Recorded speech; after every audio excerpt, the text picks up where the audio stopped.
I'm Christina Buck, Assistant Director here at Butte County Department of Water and Resource Conservation, and excited to welcome you to today's Brown Bag webinar, and where we'll be talking about the results of the Vina Subbasin Farmer Survey, and also have a conversation really focused around the recommendations of the report.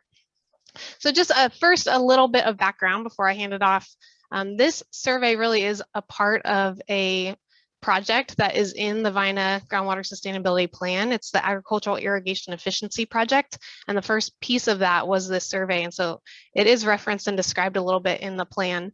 And it was to evaluate current irrigation methods and practices, to identify opportunities and methods to improve irrigation efficiency in the subbasin, barriers to adoption, and also to provide recommendations. And so our department partnered with Butte County Farm Bureau, as well as the Ag Groundwater Users of Butte County and UC Cooperative Extension, working with Mark Lubell and Liza Wood, both from UC Davis. Mark Lubell is the author along with Liza Wood, and Mark is a professor of environmental science and policy at UC Davis. And Liza Wood is working on her PhD. She's a candidate in the Center for Environmental Policy and Behavior at UC Davis. So we were really excited to work with them as experts. They've done surveys like this, and they wrote the report, evaluated the survey results. So you'll hear a little bit more about that. But this project was funded by a partnership as well, some money from our department, some from Ag Groundwater Users of Butte County, and then some from the Proposition 1 GSP planning grant, since it is a project that is in the plan as well. So today we have Toby Giesentanner with us, and he's going to be our main speaker, and then we'll have a conversation with him and Colleen Cecil from Farm Bureau. Rich McGowan is with us, a local farmer and board member of AGUBC, myself, and then also Luke Milleron, who's a UC Cooperative Extension advisor. So looking forward to this time together, and with that, I'll turn it over to Toby. Okay, well, thank you, Christina. Maybe you can introduce yourself as well. Okay, so I'm Toby Giesentanner, and I work with the AGUBC, the Agricultural Groundwater Users of Butte County. It's a coalition of about, I don't know, around 60,000 acres west of Chico, south of the Tehama County border, and north of basically the rice fields just south of Durham. So it's about 60,000 acres of ground pumpers that grow primarily tree crops. Rich McGowan is on the board. He's here with me today as well. So and Steve Conan is also, although he's hidden over here, but he's here as well. So we're happy to be here today and to talk a little bit about the Ag Survey. It's really a snapshot of farmer practices, kind of like what's happening on the ground today, and then some thinking on water policy, which we'll get into here in a minute.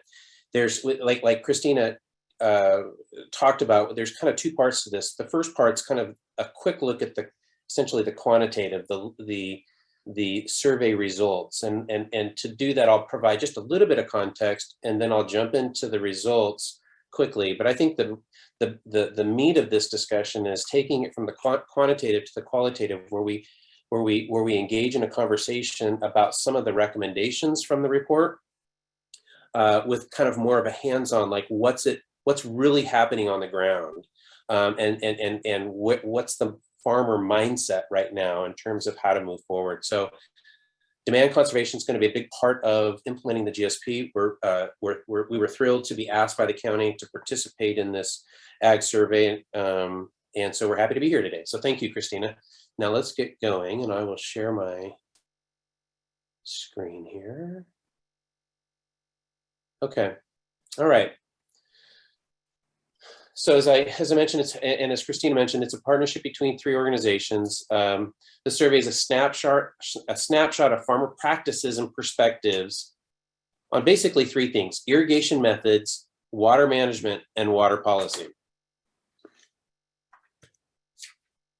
Real quickly on context and framing, I think it's important as we talk about the survey results, we talk a little bit about essentially kind of frame this in a then, now, and what do we want the future to be. In the San Joaquin Valley, folks are familiar with what's happened down there. Obviously, the picture on the left is the iconic, what was it like in 1925 versus what's it like today, or what was it like in 1997. That's a picture of essentially then. The middle picture is essentially a picture of what's it like now, even though it's gone a little bit further down, but the 1965 through 2016. And then the future in the San Joaquin Valley, obviously that's not the North Sacramento Valley, but the San Joaquin Valley is, you know, many folks think that up to a million acres could be fallowed simply because there isn't enough surface water and they can't keep pumping groundwater the way they have in the past. So that's obviously what we do not want our future to look like here in Butte County. And that's not what the state wants the future to look like here in Butte County or in the North Sacramento Valley, or for that matter, throughout the state. They want to solve it.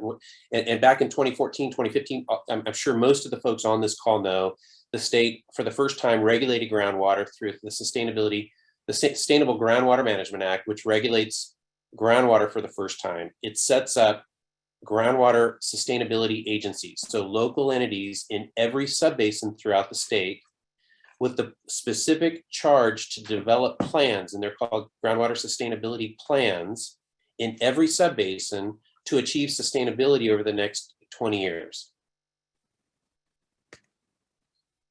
In Butte County, thanks to the foresight of some supervisors back in the early 90s and then staff that was hired, Butte County started looking at groundwater levels early on, way before most of the other areas of the state started doing this. We know, and as a result, today we know we've got 20 plus years of data to show that our groundwater levels are declining, and particularly for this conversation in the Vina subbasin. It's further complicated because we're in a drought condition and are experiencing effects of climate change. And some think that, and I guess the research is starting to show that this potentially is the worst drought for the last 1,200 years. So that complicates obviously the effort, and it's important contextual and kind of framing for this discussion of where we're at today and where we want to go tomorrow as it relates to demand conservation here in the Vina subbasin. So a few more, just real quick. I won't spend a ton of time, but I think it's important context. Now as we start to think about Butte County, we think about it as acreage in production and how much applied water. And we AGBC did a survey or did a report, paid for a report by Land IQ a couple of years ago to look at acreage in production and the trends from 1999 to 2019, and then applied water. And so we have data for Butte County and also the Vina subbasin. And we looked at a couple things. So for Butte County, ag land use has decreased. And I won't go into all of this, but ag land use has decreased. In the Vina subbasin, the same is true. Ag land has decreased. Oops. Applied water at the county level. Applied water at the county level has decreased. So our use of applied of water has decreased over the years. And the same is true in the Vina subbasin. And I think that's important context just for the fact that we're not starting from ground zero. We've actually made progress over the past 20 years, particularly as it relates to applied water through, as we replace orchards, there's been a slight crop shift to walnuts, which has accounted for some of the reduction in applied water, but it's also because more modern, and we'll get into this in the report, but more modern irrigation infrastructure has been installed, which has also helped lead to a reduction in applied water. So I guess this is kind of a transition slide, but notwithstanding the reasonable progress that's been made in Butte County, SGMA, the state law, and the GSA infrastructure is going to require more from all of us, and there's still room for improvement, obviously. And I think that's just a recognition that that's a reality. So let's talk a little bit about the survey. Actually, before we get to the survey, and then I'll hop back to the survey. Let's go back to why. 5, 6, 7 years ago, when the county started looking at the response, and I won't go too far here because Christina's on the line, and so is Candy for that matter. But they started thinking about, okay, we've got 100,000 acres on groundwater, and we know that demand conservation is going to be a big part of implementation of a GSP. So, A, how are we going to organize around that? But B, what's the mindset of the farmer? What's happening today, and what's the mindset as it relates to these changes that are occurring?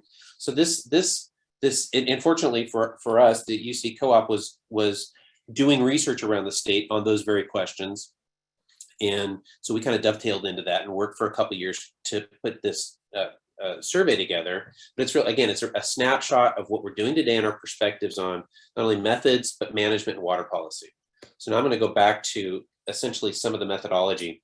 There was an online survey tool that was created through collaboration with Butte County Farm Bureau, Butte County Department of Water and Resource Conservation, as I mentioned, AGUBC, and the UC Co-op. So we worked on a survey tool. And then the Farm Bureau and AGBC developed a list of farmers in the Vina Subbasin. And then the Butte County Farm Bureau distributed emails to that. I think there were 4 or 5, and Colleen may be able to talk to that at some point, 4 or 5 different emails that went out to this universe. And 49 out of the 95 emails that we had for this universe responded, which is about a 52% response rate. We did kind of offline, we did a separate analysis. We looked at each of the emails, and we kind of cross-referenced with our understanding of the acreage associated with each one of these farms. And we found that 49 farmers represents about 30,000 acres. And I think, had I been thinking maybe more clearly at the time, we could have easily gotten probably another 20,000 acres that could have fit into this. But I guess the long and the short of it is the statewide average is around 30% response. So not as good, number one. But then number two, 30,000 acres is a big representative sample. So we think this is a good, solid representation of the farmer mindset in the Vina Subbasin.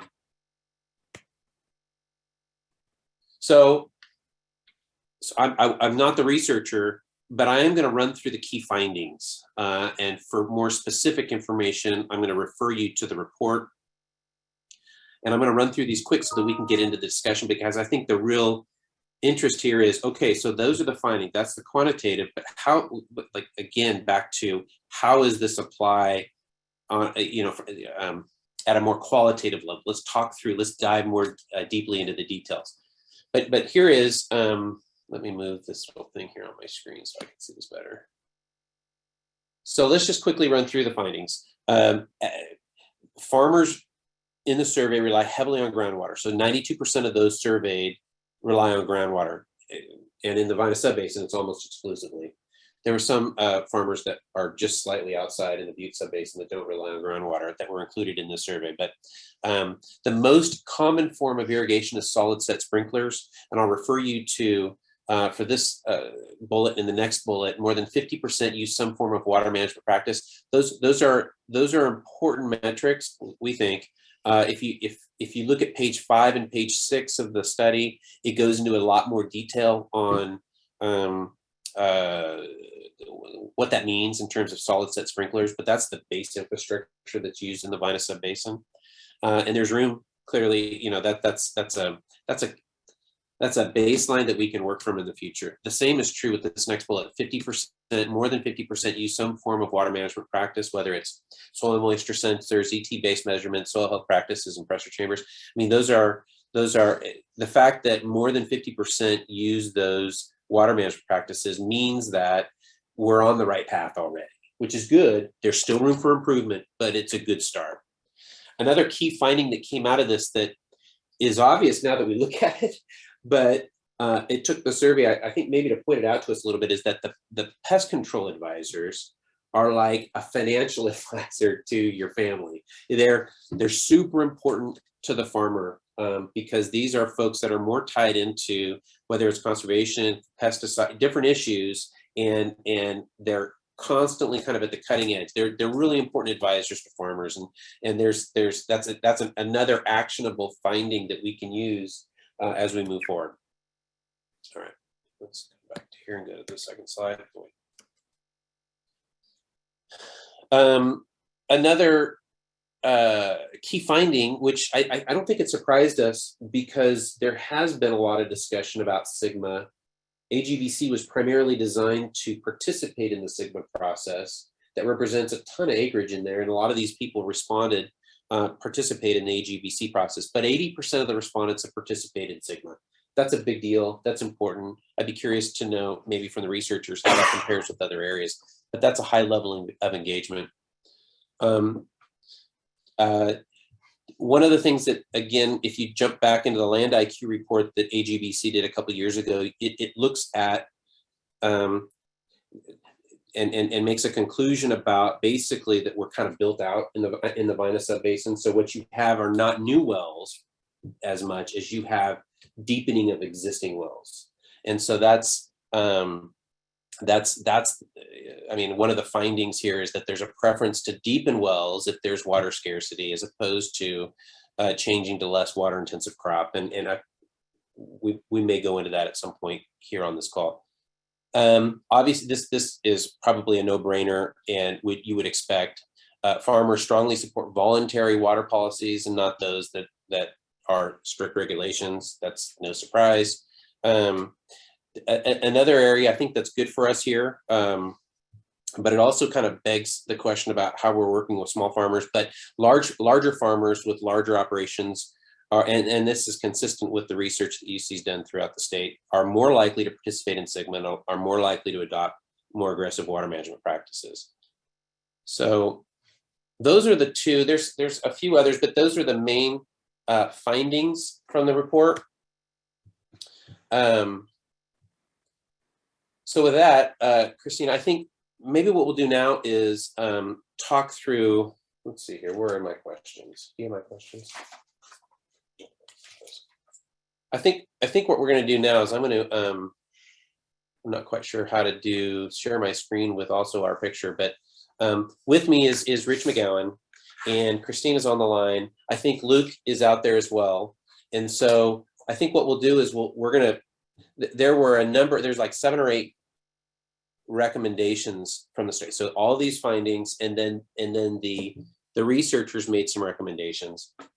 And I think that the idea here is that I'm going to read this recommendation, and then I'm going to read off a set of questions to different folks to try to elicit some deeper feedback on these issues. So the first recommendation was to engage in research and programs that reduce the cost of individual irrigation practices and the uncertainty involved with practice implementation. So I think for this question, we're going to start with Rich. We know, so Rich, we know that the most common form of irrigation is solid set sprinklers, and that 50% or more use some form of water management practice like pressure bombs, and like we talked about. Talk to us a little bit about that. What's happening now, and how have farming water management practices evolved over the years? Thank you, Toby. And also Christina, Cami, thank you for hosting this and giving us an opportunity to discuss this ag survey. I think it's very relevant. Maybe I'm a good example to use, Toby. Back in the 70s when I started farming, we had strictly above ground water flood system. No sprinklers, no micro, no drip. And we did have water monitoring type systems, although they were relatively primitive as compared to what we have now. But since then, again, strictly 100% flood irrigated. Since then, we have the advent of drip. We have micro sprinklers, above ground sprinklers. In our case, at the family farm, we've transitioned over to drip. We have micro, and we have also sprinklers, above ground sprinklers, coupled with these new types of monitoring systems, irrigation monitoring systems. We have the gypsum block. As you mentioned, we have the pressure bomb, which is a relatively new development. And we have the ET-based methods to schedule irrigation. So not only are we have the additional more conservative type irrigation methods, We also have monitoring systems that are far more effective in letting the farmer decide on how to schedule his irrigation with the more conservative system, but also the ability to understand when it's most effective to irrigate, and timing wise, and applications of water. So Rich, I have a quick question for you. For the benefit of our audience who may not know what a pressure bomb is, and I've used it in my presentation and you just said it. Will you tell us what's a pressure bomb? Well, Steve, maybe you have more experience with that. It is a device that essentially is inserted into a gunmetal chamber, a chamber that actually pressurizes the leaf, extracts the moisture in the leaf, and this is an indication of how dehydrated or hydrated the leaf is. And so essentially it's just another method of determining whether it's time to irrigate or not, but it's very effective and it's very relevant. Let me ask you this, and Steve, you're here too. You have a bunch of acres in Butte County. You also have some acres in Glenn County. Are these practices that, are you seeing these kind of widespread? I know everybody's got solid set, right? What are you seeing that the use of these additional types of water management practice, is that widespread, or is it basically just the big guys, or who's using it? You're seeing it widespread, both larger farms and smaller farms, but it is an extra cost. We almost need to have solid set sprinklers here for frost protection. So guys usually put in one system because it's cheaper to go that way. If you can get a grant, then you can put in two systems if you like to put in drip and solid set sprinklers. But no, it's definitely widespread. It's more precision irrigation. Even with the pressure bomb, it's very labor intensive, takes a lot of time to do it, but it is very precise. And you can save a couple irrigations a year by using them. Okay. So that's why we invest in them. Okay. Now, Rich, I know that you are using another system called Phytech, which isn't about the leaf. It's not about the soil. Talk to us about Phytech and what that does for you. Well, Phytech is just a more recent development in irrigation monitoring, and it utilizes a device called the dendrometer, which measures the circumference, the changing circumference of a tree trunk. So for example, the dendrometer would be attached to an almond tree, and as the tree becomes more dehydrated, the circumference shrinks. And this data is relayed to, well, in our case, it's available on your phone, but it is recorded in a graft, and the graft is color coded. So wait a second. So the tree is dehydrated, the trunk shrinks a little bit. Correct. And you've got a sensor on that trunk to measure the change in diameter, and then that communicates to your phone and tells you what state it's in. It gives you some colors. It's like red, hey, I'm hungry or thirsty, or green, I'm full. Right. So there's a direct relationship between the contraction of the trunk and whether it's dehydrated or hydrated. Okay, so you put those on every tree? Well, no, there's you pick an assortment of trees in the field, and that becomes your ground zero. But just let me finish. So after the graft is red, it's a strong indication of whether it's time to irrigate and how you schedule irrigation. For example, dry north winds, the graph may turn to yellow, indicating this is a transition period between being dehydrated and slightly dehydrated. And so you'd want to consider irrigation.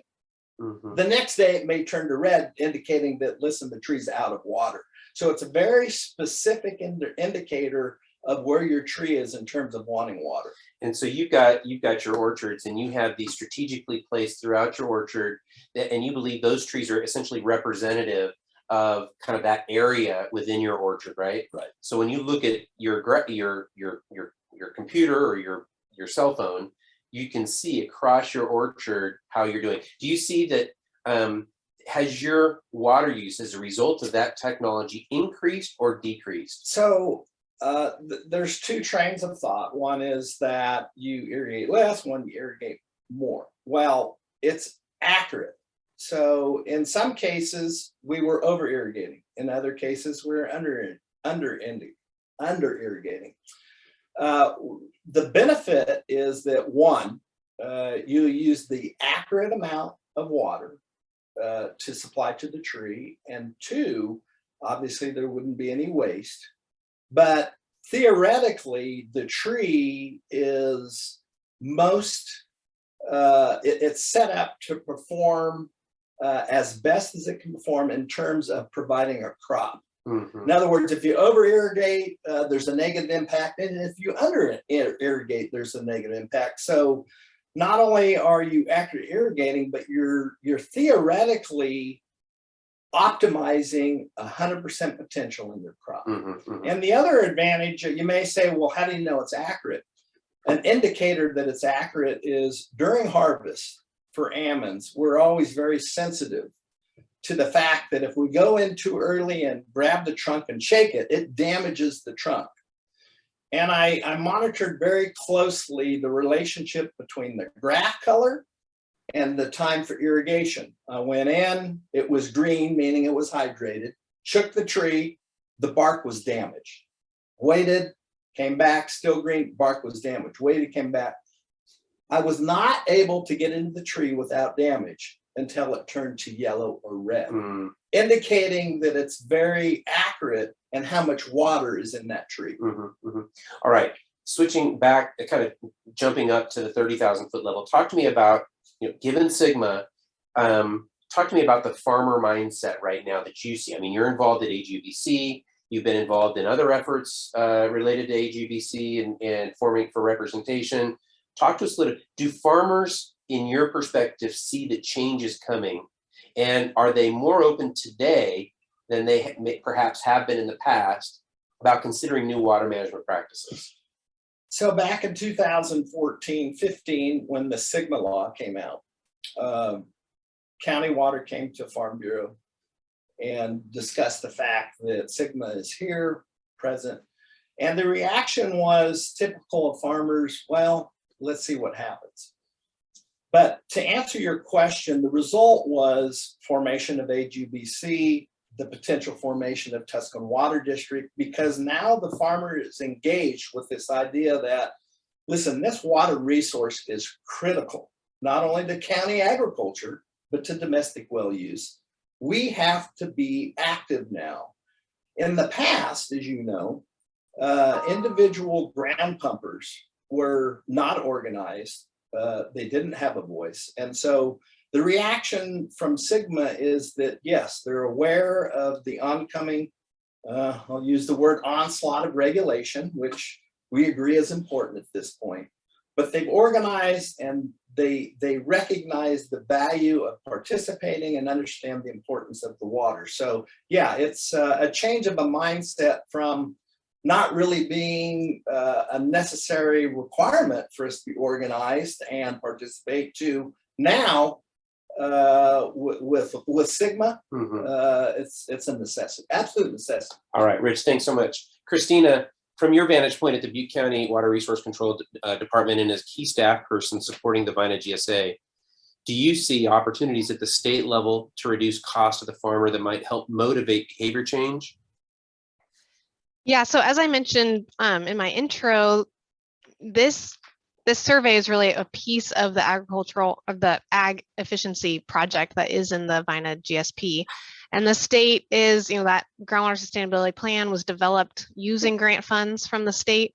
And there is now, we anticipate Sigma implementation grant funding to be available. Round one has already awarded funds to critically overdrafted subbasins. We don't have those in our county, and so we're in round two, and we expect that funding to be, we expect to be able to apply for that funding in late 2022, so later this year. And so we're really beginning to think about what that application for the VINA subbasin should have in it. And this is a planned project in the VINA GSP. We would expect to include funding and go after funding for this. And so really now what we need to do and use the information that's in this survey to further develop the scope of what that project might be, the scope, the budget, to really try to bring in some funds to implement ag efficiency, maybe some of the things that Rich just talked about for growers. I think the survey identifies both, what the existing baseline is, that many farmers do use these kinds of systems, but there is a good amount of acreage that can continue to switch over to these types of systems. So we'll be looking to work that into the grant application. We're just starting to have that conversation, through the VINA Groundwater Sustainability Agency with the Stakeholder Advisory Committee. Probably this month, just kind of introduction of this grant opportunity, and then have a public process, later this summer and into the fall to get that put together. From a slightly different tack here, Christina, why? I mean, I see a lot of money earmarked for incentivizing farmers to change behavior at the state level. And I know, there's, as you just mentioned, phase 1 just went through, there's phase 2 is on its way. Why is the state, why do you think, or, what's the state's rationale for incentivizing this behavior change, do you think? Well, I think as with anything, right, when you're trying to accomplish a goal, you have a carrot approach and a stick approach. And certainly there's a carrot approach coming from the state for a number of different, from the demand side. And there has been historically programs through USDA and others that have partly funded probably some of the change that's already occurred and can continue to fund some of these programs for irrigation efficiency. So I think it will continue to be a state supported approach to reduce agricultural water demand. Mm-hmm. Mm-hmm. And then I'll switch gears and invite Luke Milleron. You're on the line too from UC Cooperative Extension. You want to introduce yourself and you can weigh in too on what your programs around this currently are and where you see them going. Absolutely. Thank you, Christina. So my name is Luke Milliron. I am the Orchard Systems Farm Advisor for Butte, Glenn, and Tehama counties. And of course, much like Butte County Farm Bureau, for example, a cooperative extension has had a presence in the county working with farmers on the subject of irrigation now for well over 100 years. So the current focus we have is extending UC best management practices that have been developed. We extend that in newsletters that are crop specific quarterly. We have the website sackvalleyorchards.com. I have a podcast called Growing the Valley. We hold meetings just like the North Valley Nut Conference that happened last week in Orland, as well as a meeting in Butte City in Glenn County last week, and a meeting next Thursday at the Chico State Farm on the subject of irrigation management and new almond varieties.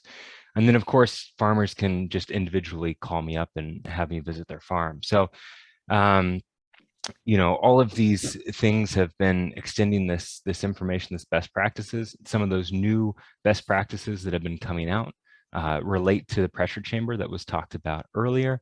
And when we start irrigation, at the start of the season, by just kind of listening to the tree with the pressure chamber and irrigating when the tree indicates that it needs water. And that's going to lead to potential significant water savings, particularly for walnut. And then going forward, I think we'll be looking at drought management through variety selection and rootstock selection in our orchard crops. And really excited to have Kurt Pierce, who's the replacement for Alan Fulton, as an irrigation advisor on board. He's based in Glenn County, and although he does not directly serve Butte County, Alan Fulton really helped out Butte County quite a bit over the years, including informing the questions on this survey. And I'm sure Kurt is going to have a lot of benefits for us as well. Hey, Luke, real quick, and also to respond to one of the questions that was just posed. What's the name of the podcast, and where can we find that list of events and the podcast? Is that on your website someplace? Yes, so the podcast is called Growing the Valley. You can find that wherever you listen to podcasts, and events like the event at the Chico State Farm next Thursday. That's at sackvalleyorchards.com. sackvalleyorchards.com. Okay. All right, Christina, anything else there that you think we should be talking through? No, I think that's great. I do think just so folks kind of know where we're headed in this conversation, and I should have said this earlier, we're going to touch on a couple in this kind of format, touch on a couple more of the recommendations from the report, and then we'll open up for question and answer. So you're welcome to continue to type questions in the chat there. We will circle back to those, or there will be an opportunity for you to raise your hand and ask questions that way as well. So Okay. All right. we'll just keep going for now. All right. Well, then I'm going to do this again here. Share my screen. Go to the next survey recommendation, and then we'll switch back so that people can see who's talking. The provide opportunities for farmers to learn from each other about how they are thinking about groundwater management and Sigma. And I think maybe Colleen, we'll start here with you first. You've been deeply involved over the years on this front. Talk to us a little bit about how the Butte County Farm Bureau and others are working to provide opportunity for farmers to learn from each other about Sigma.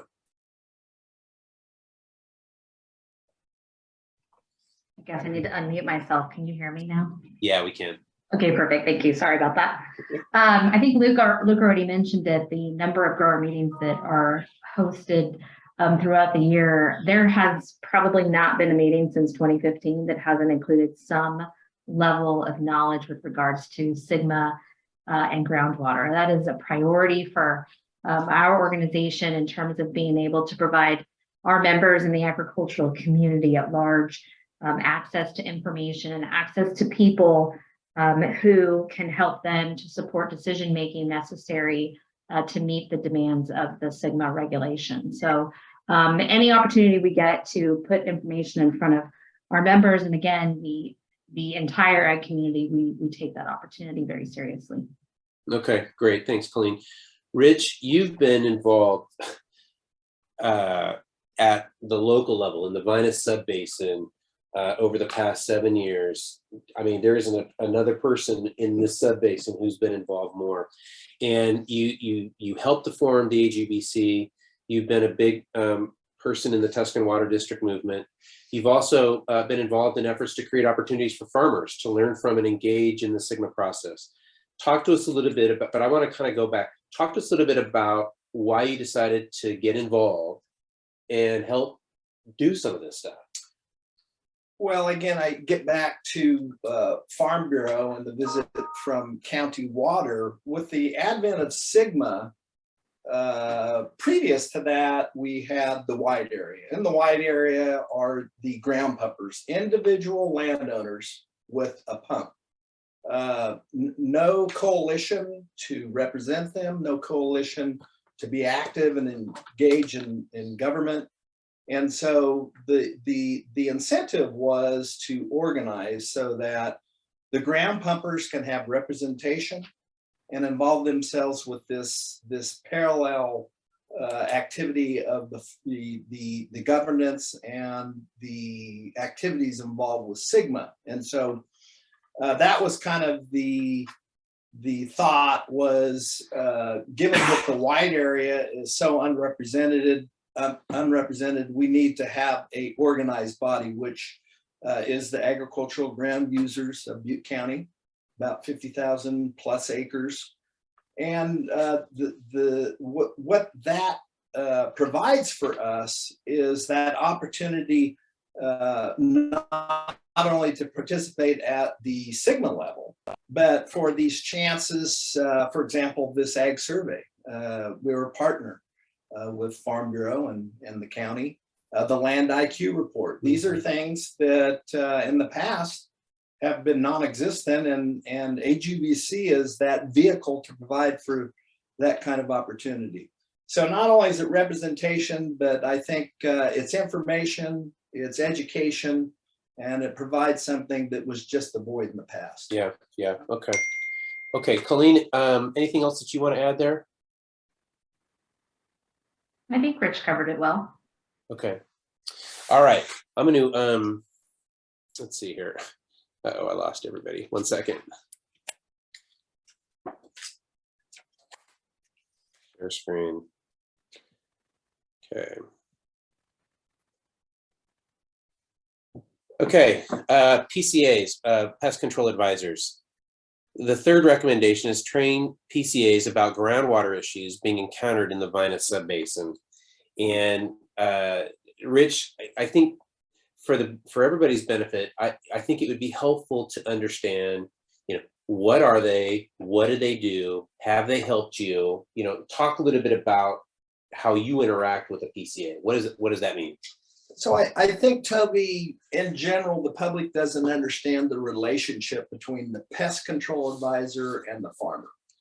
Essentially, they are an educated professional group that we hire on the farm as our consultant. And typically they concentrate in areas of pest control and fertilizer, but not necessarily. Many of them are involved with a lot of the decisions, everyday management of the ranches, planting, irrigating, et cetera, et cetera. And so the relationship between the PCA and the farmer is critical. Mm-hmm. Often you'll see at the grower meetings, you'll see a multitude of PCAs and vice versa interact on a regular basis. And the relationship is defined by their recommendation. Mm-hmm. And many of the aspects, for example, a particular spray will have a recommendation from a PCA. Mm-hmm. One of the areas that we could utilize with this important relationship that is maybe underutilized perhaps is water management. We certainly, it's a conversation that we have with them, but to have them more formally involved with by including them in the water monitoring systems and having more discussions about that may be beneficial for us in terms of making those difficult decisions when it comes time to harvest, mm-hmm. Before a spray, et cetera, et cetera. So it's a relationship that we've always had, but it's probably a relationship that we could develop further, mm-hmm. to involve them with water monitoring, for example. Mm-hmm. So Colleen, you're also really involved with PCAs. So we've heard the farm take on it. Talk to us about kind of some programs that you have with PCAs. I would just add really quickly to what Rich was saying. I think you can liken the PCA to farmer relationship much like the veterinarian to the cattle rancher, or your doctor to you personally. Pest control advisors are trained and licensed individuals in our industry. They seek out and are required to have numerous hours of training to maintain the licenses that allow them to be able to prescribe to Rich and other growers the crop inputs that are needed to treat whatever they might be dealing with in their orchard. And so obviously Luke has a big role in that as well, but he works for the industry and solves bigger problems so that the pest control advisors can work individually with the growers. So it's a beautiful relationship that we have in agriculture, to have the UC Cooperative Extension and our farm advisors, our pest control advisors, and our farmers. We all work very much hand in hand so that the end result is a sustainable agricultural operation throughout the state of California, which is not easy. That said, as an organization, it's important to us to be able, like I mentioned before, to host these educational opportunities wherever we can provide those hours of training that the PCAs, as well as any licensed applicator, requires. We work very closely with the Butte County Ag Department to be able to host meetings and bring in industry experts that are certified by the California Department of Pesticide Regulation to be able to provide education and hours to the PCA. So this is a role that we play here at our organization. So not only educating our members, but educating pest control advisors and crop advisors whenever the opportunity presents itself. Okay, thank you. Luke, I just looked at the time and we're at 12:47. I do want to make sure we leave some time for Q&A. Luke, did you have anything you wanted to add to that? Yeah, I think that, both on these last two recommendations, the grower to grower, I think more and more, I see the greatest effect of extending a UC best practice is when not myself, but growers stand up in front of the group and say, this is a best practice, I've adopted it. Just as the survey went through, there are various challenges. How have I overcome those? Or I haven't adopted this practice because of this challenge. So more and more, I'm looking to step away from the podium and let growers communicate about best practices. And then on this subject of PCAs, I think that there's definitely a role there where, it's a place where I can kind of train the trainer and be working with PCAs, and they can be extending information.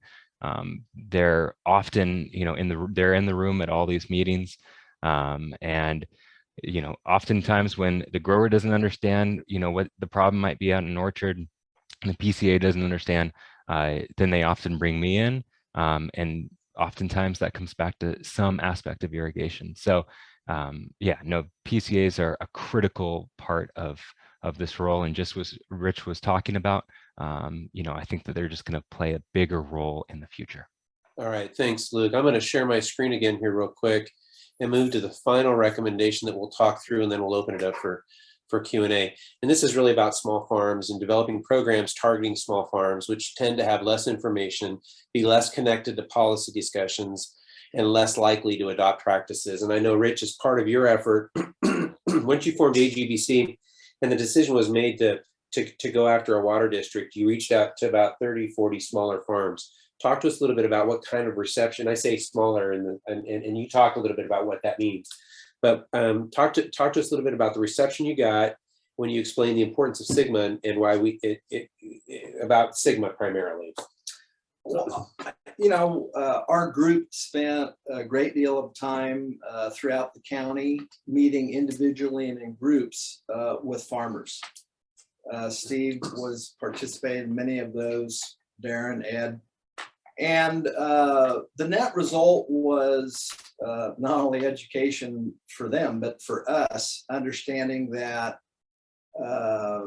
farmers have, it's difficult for them to organize. Mm-hmm. They have all these challenges, environmental, marketing. And so it's not natural to them to just organize. And what we found is that it was a universal that small, medium, and large, after they understood the problem and the challenges and the significance of Sigma, they readily accepted this idea of organization. Mm-hmm. And so the thing I think that is maybe not communicated as well as should be in terms of the smaller grower, mm-hmm. They don't have typically the resources that the medium or larger grower has. Mm-hmm. And so this will probably very likely will benefit them more than the medium and the large in terms of not only education, but particularly in representation, where they may have to stay on the farm and run the operations. There's an opportunity for the AGBC or the Tuscan Water District and the theoretical staff that they will have to represent them, both local government, state government, at the Sigma level, something that they would not have otherwise. So I think it's very well received by them, and hopefully they understand the significance in terms of this representation that's so critical now. Yeah. Colleen, is there anything else that you wanted to add on this point? I know you do a ton of outreach to smaller farmers as well. I just wanted to add that I think that it's important, first of all, to understand that what is the definition of a small farmer, right? That in and of itself is hard to define. And farmers, we as an organization are able to only provide information to people who want information to be provided to them. The survey it was voluntary. You know, we got a great response from those that we sent it to with 50%, because if anybody's taken a survey, you know that that's a voluntary opportunity. If you don't want to provide information, you're not going to. So the fact that we had 50% of those that we asked to do it, we were grateful with that response. But people who don't want to share information are not going to provide it, and people who don't want our information aren't going to come and look for it. We hope that we can find them one way or another. Through a membership. Not everybody wants to be a member, which I completely understand. But know that the work that's being done by the Farm Bureau or AGUBC or any agricultural organization in the state of California, the work that's being done benefits everybody, whether or not you're a member or not.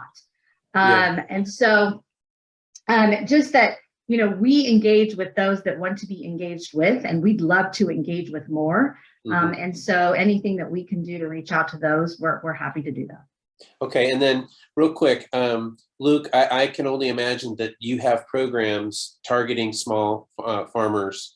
Do you want to talk about this at all? Yeah, so I think that, you know, in the meetings I've had these last couple of weeks, field meetings, you know, training folks on the pressure chamber, small farmers are very well represented in who shows up for that. And we were just talking about pest control advisors, and unfortunately, you know, small farmers struggle to get as much service and attention from pest control advisors. And so that's someplace where I think Butte County Farm Bureau and Cooperative Extension kind of slot in, because we're very inexpensive or free sources of information. So that's going to be really important. Okay, great. Thank you. Christina, anything else you want to add here? I would just add that I think this is a helpful recommendation, you know, for the VINA GSA to be aware of too, and thinking about both how to put this program together, you know, for grant money, but also, you know, how to continue to reach out and engage small farmers. So we did, you know, as part of the GSP development, sent postcards to all parcel landowners outside of areas served by a district. And so that, you know, we were really trying to target and get to both domestic well users, but that would certainly capture, you know, all landowners, including small farms. But as we pivot to implementation, we need to be thinking, I think, about how to fill the gaps, and this is one of them. So okay, I'll leave great. it there. Okay, well, that concludes the formal presentation.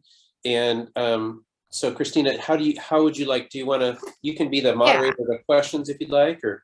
Sure. Yeah. So I'm going to invite, if you're an attendee and you want to ask a question out loud, go ahead and raise your hand, and we'll look for those hands to come up. And in the meantime, there are a couple questions in the chat, and you're welcome to submit things that way too. So I'll just start there, but we'll kind of go back and forth if hands pop up. How's that sound?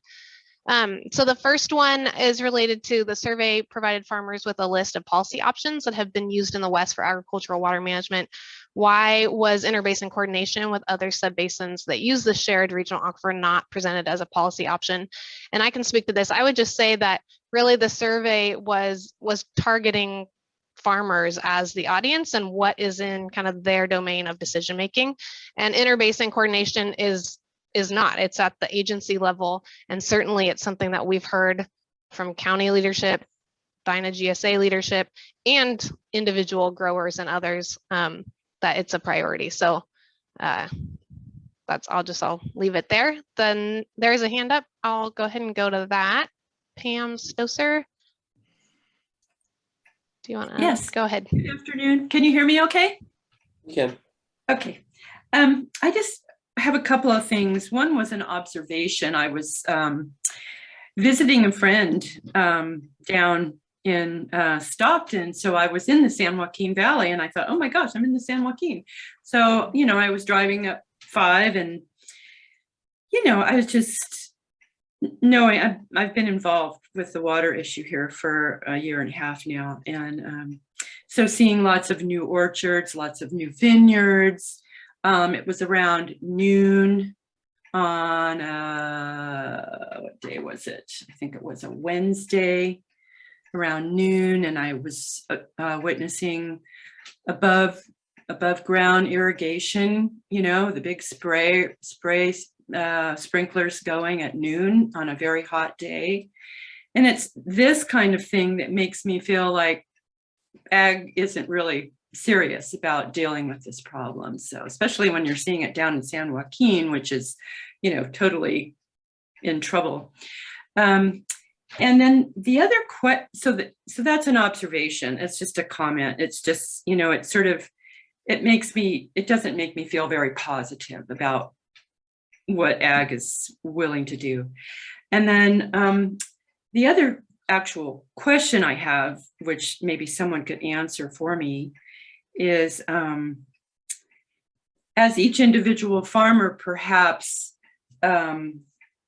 instigates water conservation measures,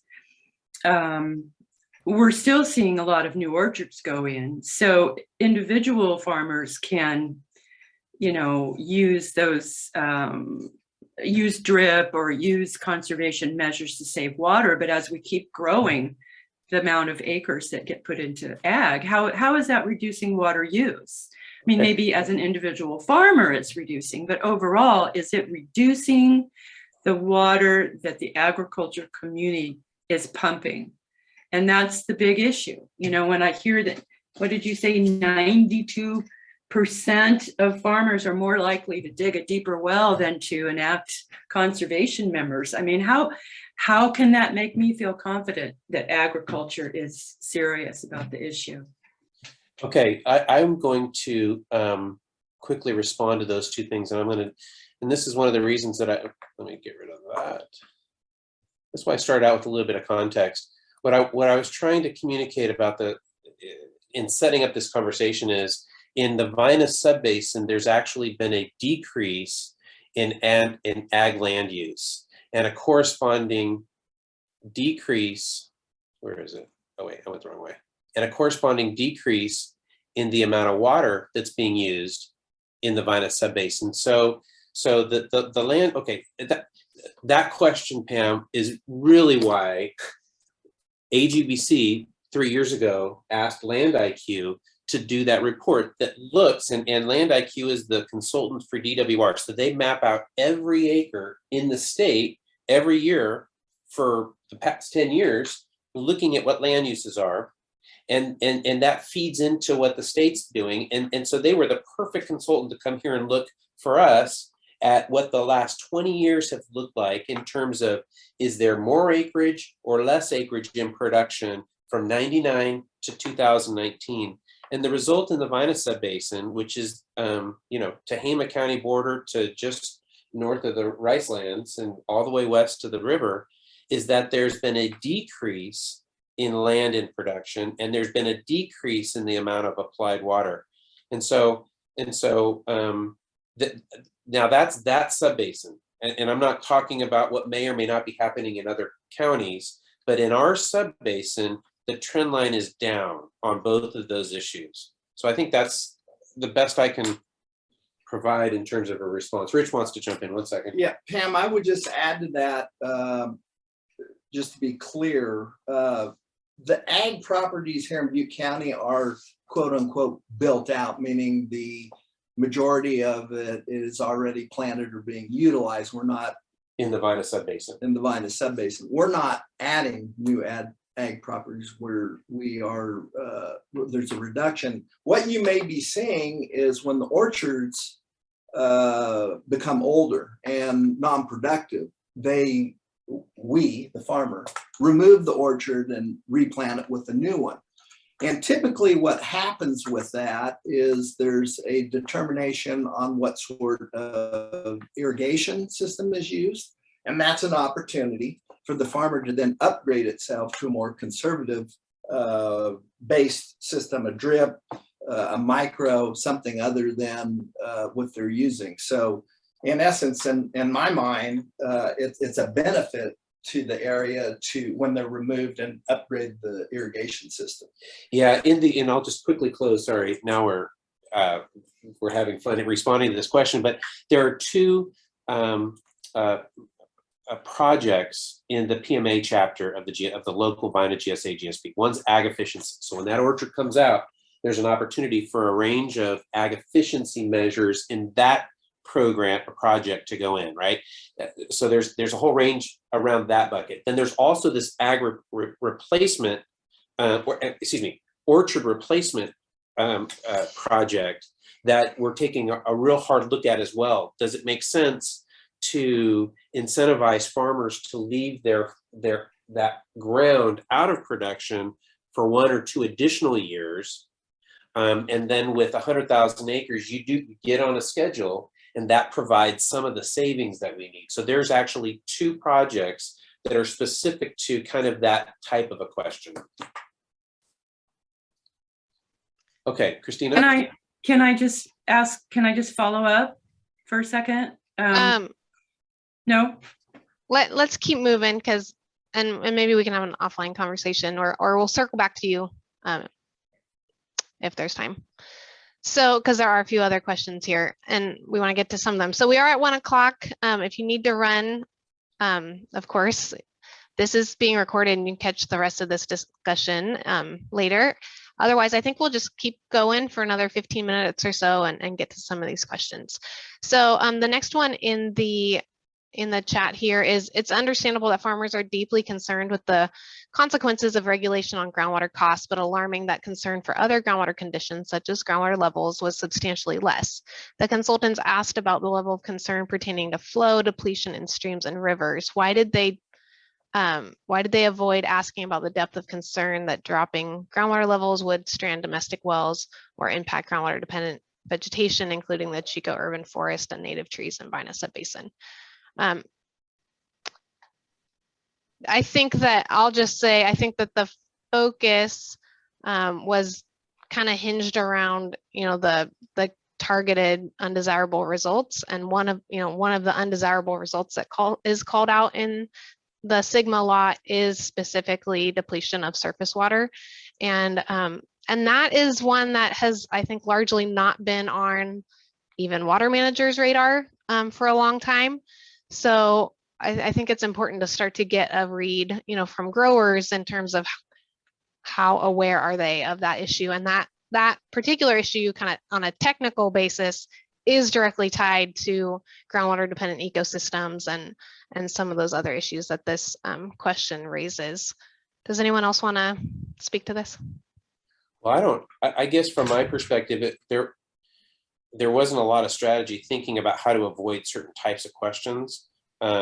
This was really like, what are we, this was designed to create a baseline, a snapshot. What's the baseline? What are farmers doing today? And how do they feel about different water policy issues?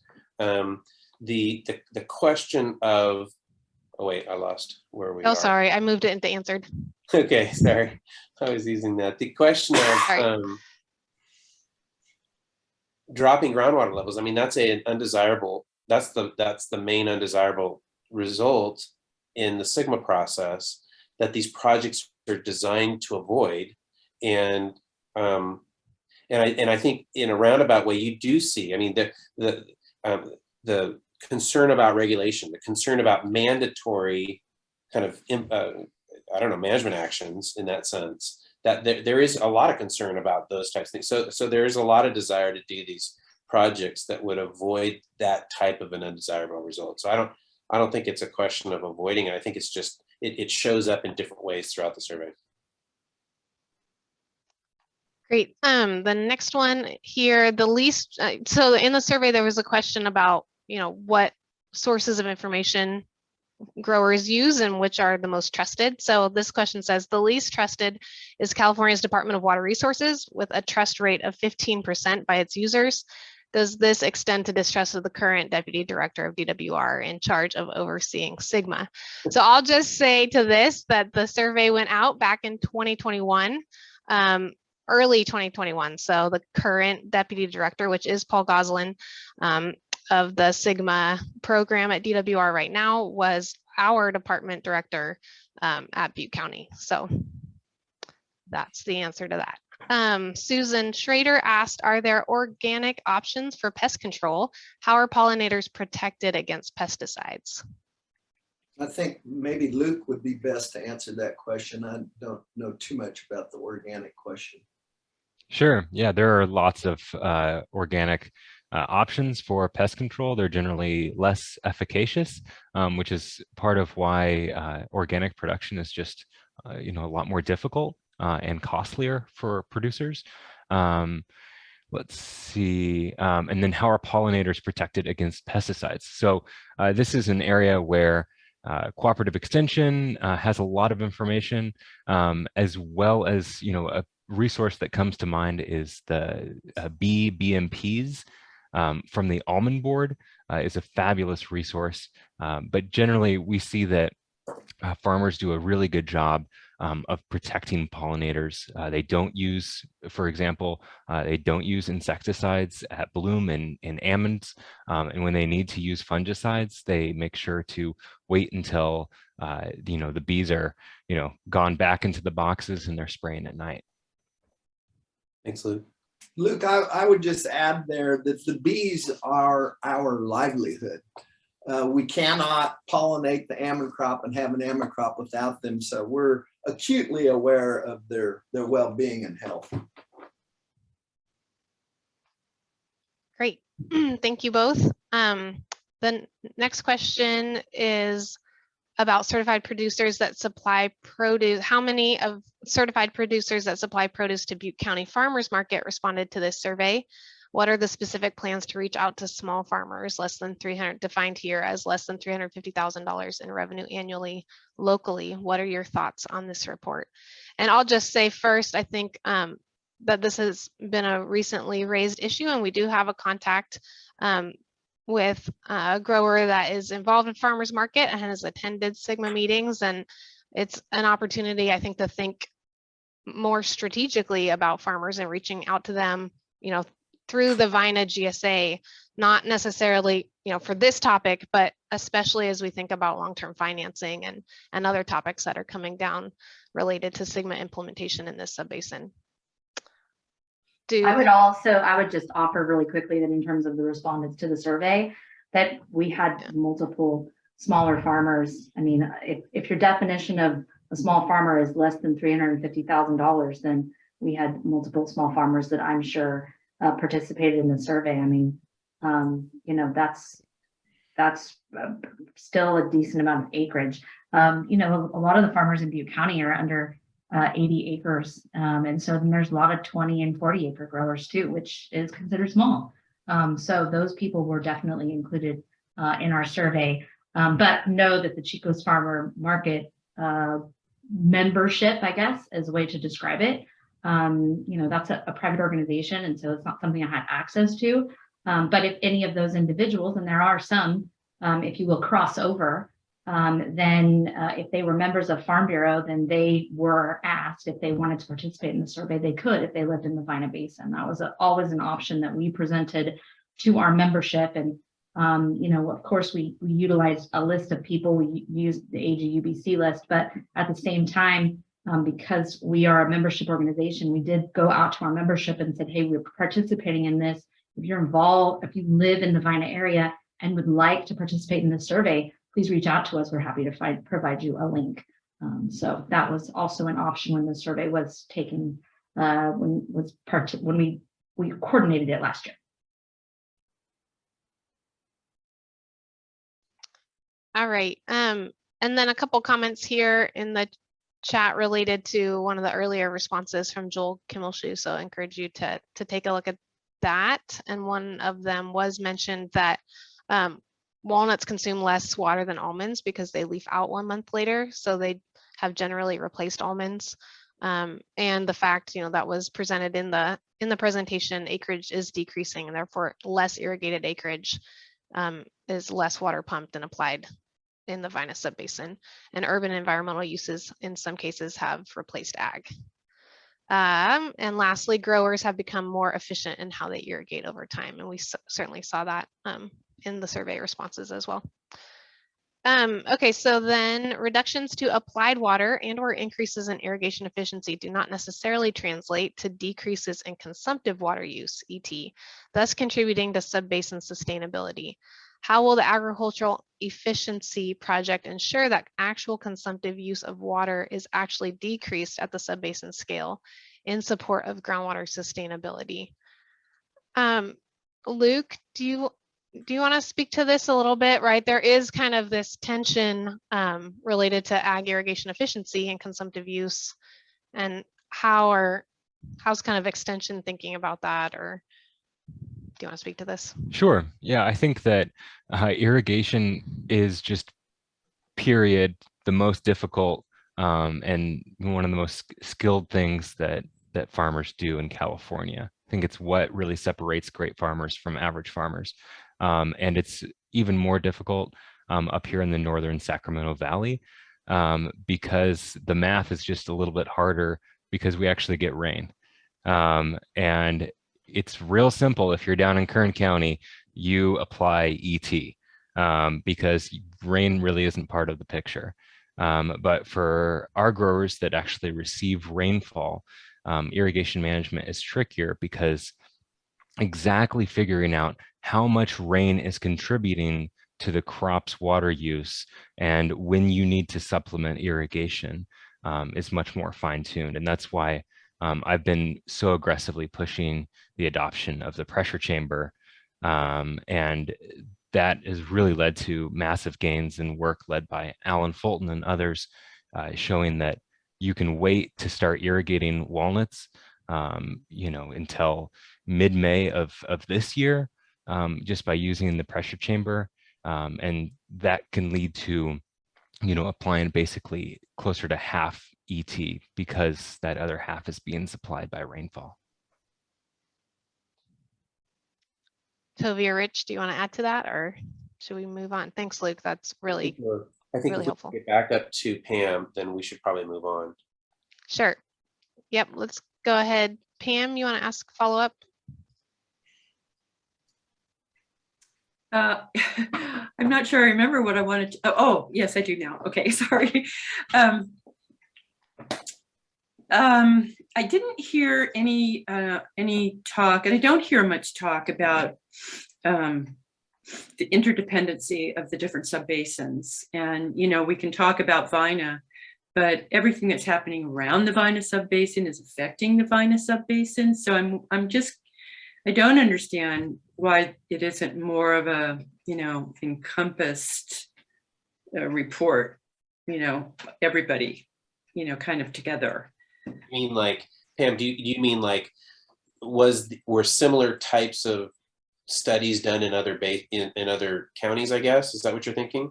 Well, maybe I'm just overstepping the boundaries of what this is about. This is about a specific survey, and that's great. But it seems like it would be nice to include multiple surveys all together and join them and see how they interact together and how they're working together. And because it's really going to depend on everybody, cooperating, right?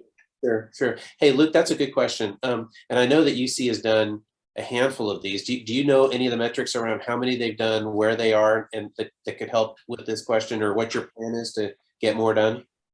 Yeah, this same group led by Mark Lovell at UC Davis has done surveys in various spots across California, San Luis Obispo, Fresno. He's done some stuff over in Glenn County. And it's fascinating. I think it's really good that that was incorporated by the authors throughout the report. But again and again, the report shows that this matches what farmers are saying in totally different parts of California. That many of the same behaviors, perceptions, that even this was just over 50 farmers in one part of Butte County. They were actually very representative of responses in these other surveys across California. Yeah, maybe I think that's a good point though, Pam, and I'm sure that's something that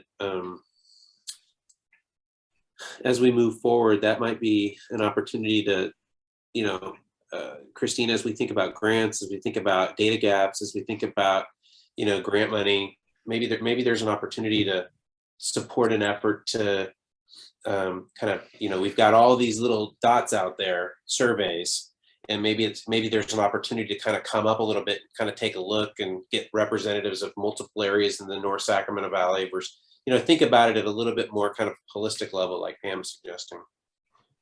Yeah, and I think that certainly can be useful. And I But I also do think that, you know, ultimately, to some degree, when it comes to programs implemented in the Vina subbasin along these lines, like Sigma is implemented at the local level, which is defined by the subbasin and by the GSA. And then there's a need to do that successfully. And that's really what these programs are about. You know, the decision makers, whether it's an individual farmer or the GSA, is going to be pursuing funding for specific projects for our subbasin. So there's that piece, but that is absolutely rolled up into, well, what are our neighbors doing and how successful are they being at being sustainable? And that's something we need to pay attention to and engage with them on. And the groundwater sustainability plan certainly has quite a bit in it, in its implementation chapter about interbasin coordination. So you're going to hear more about that as you'll hear more about this project and how to develop this project for grant funding. You'll hear more about interbasin coordination and how to develop both the technical and the policy sides of that work that needs to be done. And hopefully we'll capture grant money for that as well. So with that, we got through our questions. It's 1:18. Tovi or Rich or any of our panelists want to have one last word, and then we'll call it a day. Anything else? I think we're good here. Thank you, Christina. All right. Well, thank you all. We really appreciate the time and a great opportunity to talk about this topic. There's more to learn and a lot more to do. So we hope you'll stay engaged and continue to look out for your email box and keep up to date on what we've got cooking. So give us a call if you have any follow-up questions. And with that, we will sign off. Thanks all.